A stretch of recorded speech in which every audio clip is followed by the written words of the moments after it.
Salut amis d'internet, le terme désinformation est par définition fausse information qui se propage peu importe de l'intention d'induire en erreur. Curieusement, Dictionary.com a annoncé que la désinformation a été leur mot de l'année en raison du rôle que la technologie et les médias sociaux ont joué dans sa diffusion. Même si le prétendu problème des fausses informations qui circulent rapidement sur Internet a été largement orchestré par ceux qui souhaitent la mise en œuvre généralisée de solutions fabriquées de toutes pièces comme la censure. Dans cette vidéo, nous allons faire notre part en faisant la distinction entre faits et théories, en combinant les événements de l'année écoulée, fournissant de nombreuses données factuelles de recherche pour soutenir nos revendications. Donc, pour ceux qui aiment compter les points, je vous ai couvert car aujourd'hui nous allons parler des théories du complot qui sont devenues des faits de conspiration en 2018.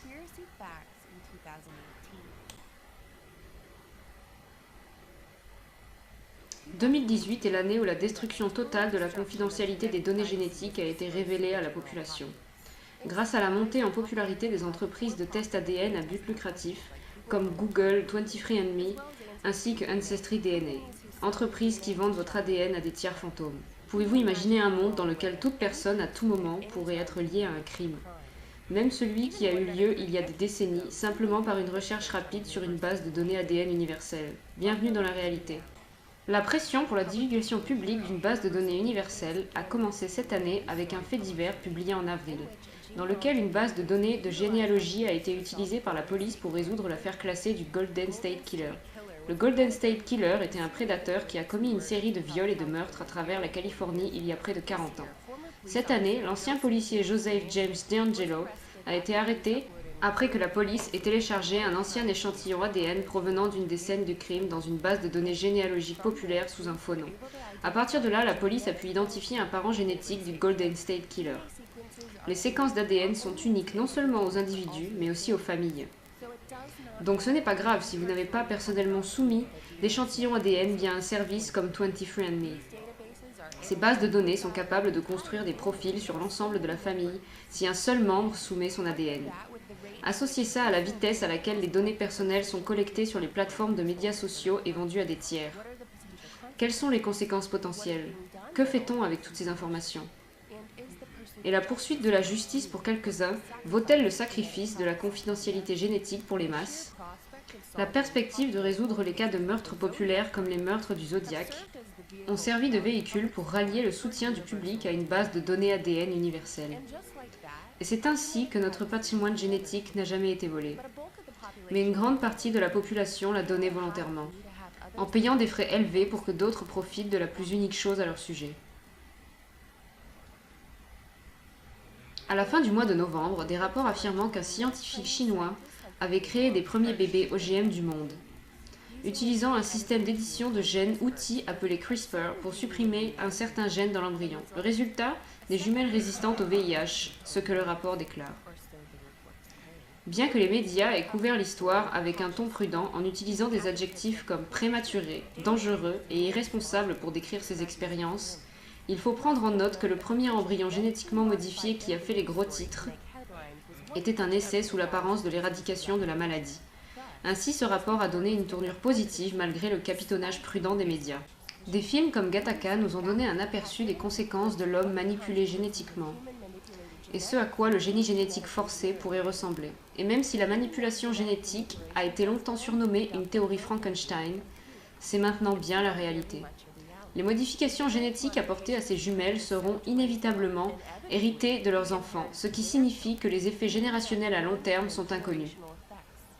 Si des leçons d'histoire en partenariat avec un passé fictif aperçu de l'avenir, révélé dans les films et la télévision, sont des indicateurs de ce qui est à venir, une science sans éthique dans l'arène de l'édition génétique pourrait aboutir à une sorte de tendance des bébés sur mesure, dont il existe déjà un brevet détenu par une société financée par Google.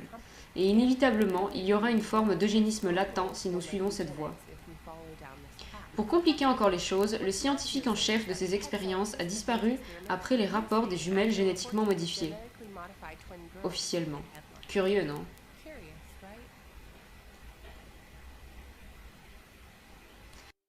Récemment acquise par Bayer, Monsanto, avec sa réputation de mort et de destruction, a longtemps été la cible de critiques bien méritées et de scandales, avec ses plus grands succès comme l'agent orange, utilisé pendant la guerre du Vietnam dans le cadre programme de guerre des herbicides des États-Unis.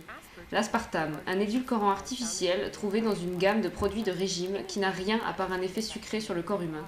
Et pour couronner le tout, Monsanto contrôle la majorité de notre approvisionnement alimentaire, modifiant génétiquement les champs de nombreuses manières, les rendant résistants à leur produit le plus populaire, le Roundup. Roundup est un désherbant à base de glyphosate, utilisé par un éventail de clients qui étaient assurés par Monsanto qu'il était assez sûr pour le boire. La société a encouragé les agriculteurs à pulvériser du Roundup comme non seulement un herbicide, mais également comme un dessicant ou agent d'assèchement. La majorité d'entre nous n'en fait pas vraiment un plat, mais nous en gérons diverses traces avec la nourriture que nous mangeons. Ce qui est un problème majeur, car en août, un jury californien a condamné Monsanto à payer 290 millions de dollars à un patient de 46 ans atteint du cancer du nom de Dwayne Johnson. Un jury californien a décidé que le monde du désherbant le plus populaire était responsable du cancer de l'ancien jardinier.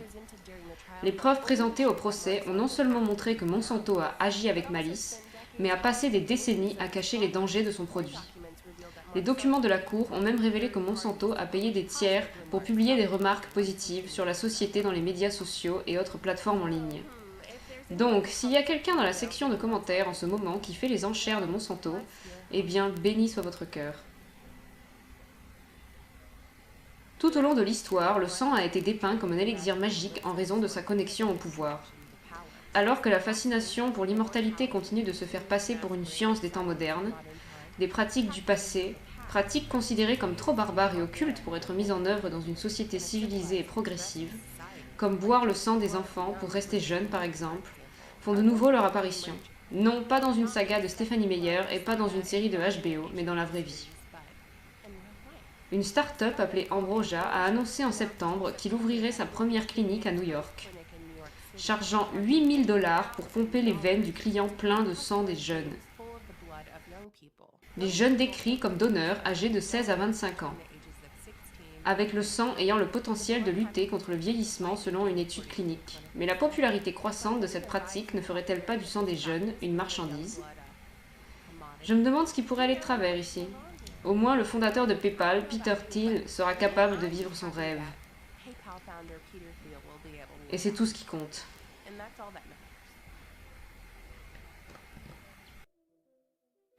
La militarisation de l'espace a été longtemps une théorie des masses, se matérialisant souvent dans les parcelles des hit blockbusters. Mais tout a changé en août, lorsque le vice-président Mike Pence a fait de cette théorie une réalité publique, en annonçant la 6e branche de l'armée des États-Unis, les forces spatiales. La mise en place de la force spatiale aurait été pour assurer la domination américaine dans l'espace, éliminer les menaces émergentes dans ce qui a été vu comme une frontière autrefois pacifique.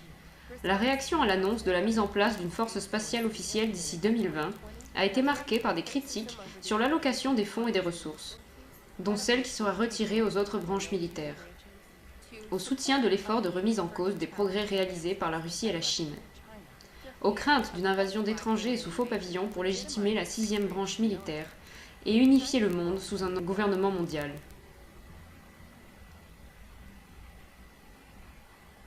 Alors, amis d'Internet, quelle théorie du complot s'étant transformée en fait a attiré votre attention en 2018? Que révélera 2019? Moi, personnellement, vous savez que je tiens toujours à ce qu'il y ait un grand retournement de situation. Alors que l'avenir reste un mystère, l'histoire nous a appris que les humains ont toujours eu la capacité de changement. La société détient une propension vers la justice, et les secrets, une fois enterrés, ne peuvent rester cachés pendant si longtemps.